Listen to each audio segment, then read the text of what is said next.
All right, good morning. Today we're going to be doing lesson 8. I apologize, it should not say square roots and perfect squares. That was what the last lesson was. This should say simplifying radicals.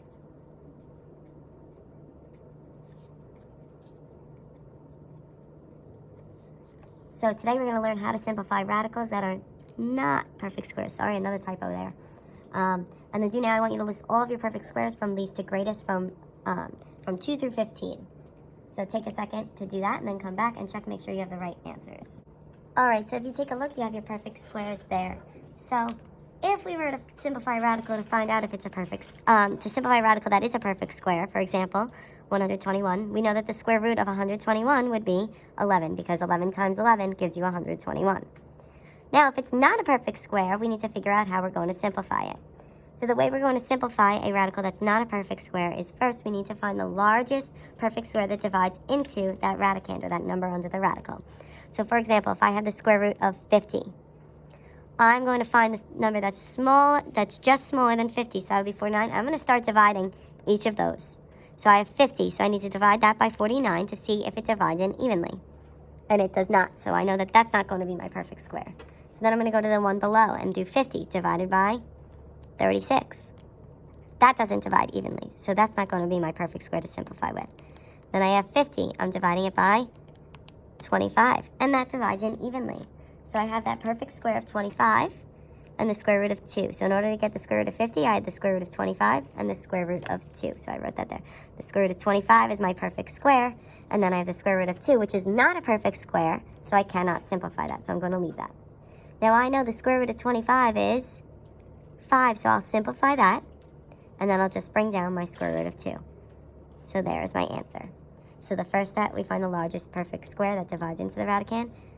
Then we write out both of our square roots. We simplify the perfect square, so the square root of 25 becomes a 5, and then we leave the non-perfect square and bring it down. Now we're going to double check always and make sure. Square root of 2, nope, it cannot be simplified any further. So let's look at the square root of 24 here. Now before I start any of these, one thing I like to do is I like to write my perfect squares at the top of the page each time, so you just have them up there and they're easy to refer to. So I want you to pause this video and rewrite your perfect squares again at the top of your page. Alright, so I have my perfect squares now at the top of my page, so now I'm ready to simplify the square root of 24. So remember, we want to find the largest perfect square that we can divide 24 by.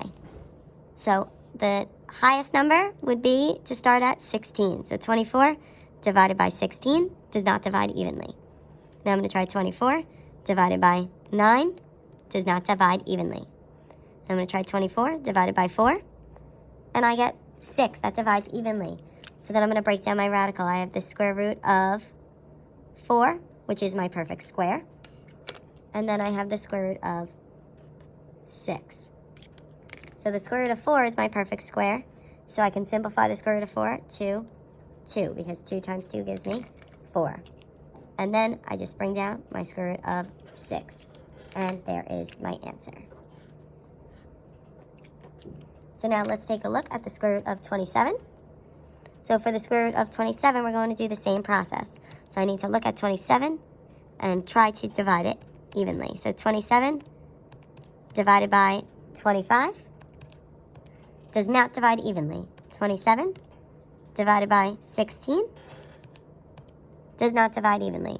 27 divided by 9 divides evenly. So my perfect square is 9, and then I have the square root of 3. So the square root of 9, and then I have the square root of 3. Now the square root of 9 is my perfect square, so I know that I can simplify that. The square root of 9 becomes a 3. And then square root of 3 cannot be simplified, so I just leave it as the square root of 3. So my answer is 3, radical 3. So then I have the square root of 32, so I need to find the first largest perfect square. So I'm going to take the square root of 32, and then I'm going to divide 32 by 25. That doesn't divide evenly. I have 32. I'm going to divide that by 16, and that divides in evenly. So I have the square root of 16 and the square root of 2. Now the square root of 16 is a perfect square, so the square root of 16 becomes 4, and then I just have my radical 2. And now I'd like you to take a second, pause this video, and try 4 through 6. Okay, so if you look at number 4, we have to find the largest perfect square, which was 36, and then it's divided evenly with 2. 36 simplifies to 6, radical 2. Number 5, the largest perfect square was 16, and radical 7 was what it divided with. And then we get 4 square root 7 when we simplify. Then we have the square root of 108, simplifies with the square root of 36 and the square root of 3. 36 is my perfect square, so it simplifies to 6, radical 3. If you have any questions, please comment on the video or on the Google Classroom. And then you're going to complete practice worksheet number 8.